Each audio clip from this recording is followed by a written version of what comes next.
ಬಿದರಿ ಗ್ರಾಮದಲ್ಲಿ ಶ್ರದ್ಧಾ ಭಕ್ತಿಯಿಂದ ಜರುಗಿದ ಶ್ರೀಶೈಲ ಜಗದ್ಗುರುಗಳ ಹಾಗೂ 108 ಜಂಗಮರ ಪಾದಪೂಜೆ.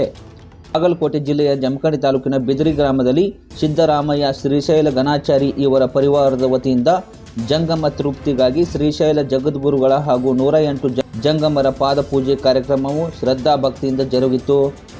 ಶ್ರೀಮದ್ ಗಿರಿರಾಜ ಸೂರ್ಯಸಿಂಹಾಸನಾಧೀಶ್ವರ ಶ್ರೀ 1008 ಶ್ರೀಶೈಲ ಜಗದ್ಗುರು ಡಾಕ್ಟರ್ ಚನ್ನ ಸಿದ್ದರಾಮ ಪಂಡಿತಾರಾಧ್ಯ ಶಿವಾಚಾರ್ಯ ಮಹಾಸ್ವಾಮಿಗಳು ದಿವ್ಯ ಸಾನ್ನಿಧ್ಯ ವಹಿಸಿ ಕಾರ್ಯಕ್ರಮಕ್ಕೆ ಚಾಲನೆ ನೀಡಿದರು. ಕಾರ್ಯಕ್ರಮದಲ್ಲಿ ಜಮಖಂಡಿಯ ಕಲ್ಯಾಣ ಮಠದ ಶ್ರೀಗಳು, ಮುತ್ತಿನಕಂತಿ ಮಠದ ಶ್ರೀಗಳು, ಕೊಣ್ಣೂರಿನ ಹೊರಗಿನ ಮಠದ ಶ್ರೀಗಳು, ಕಲಾದಗಿ ಮಠದ ಶ್ರೀಗಳು, ಬನಹಟ್ಟಿ ಮಠದ ಶ್ರೀಗಳು ಹಾಗೂ ಶಿವರುದ್ರಯ್ಯ ಬಬ್ಲಾದಿ ಶಾಖಾ ಮಠ ಚಿಕ್ಕಪಡಸಲಗಿ ಶ್ರೀಗಳು, ಜಮಖಂಡಿ ಜಂಗಮ ಸಮಾಜದ ಹಿರಿಯರು ಹಾಗೂ ಯಡೂರು ಪಾಠಶಾಲೆಯ 108 ಜಂಗಮ ಒಟುಗಳು ಭಾಗಿಯಾಗಿದ್ದರು. ಗಣಾಚಾರಿ ಪರಿವಾರ ಹಾಗೂ ಗ್ರಾಮದ ಸದ್ಭಕ್ತರು, ಹಿರಿಯರು, ಯುವಕರು ಸೇರಿ ಮಂಗಳ ವಾದ್ಯಗಳ ಮೂಲಕ ಪೂಜ್ಯರನ್ನು ಬರಮಾಡಿಕೊಂಡರು.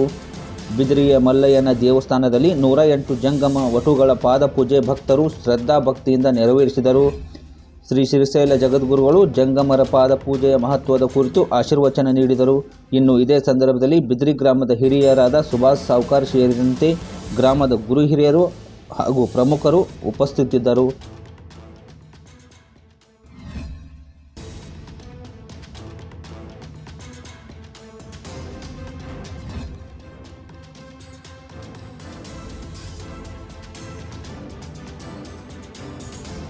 ನಿಂದ ಪರಿಶುದ್ಧವಾಗಿ, ನಿರ್ಮಲವಾಗಿ, ಸದಾಚಾರ ಸಂಪನ್ನರಾದ ಜೀವನವನ್ನು ಸಾಗಿಸ್ತಾ ಹೋದರೆ ಹಿಂದವಾಗಿರುವಂತಹ ಎಲ್ಲ ತಪ್ಪುಗಳು ಕೂಡ ಕ್ಷಮೆ ಆಗ್ತವೆ.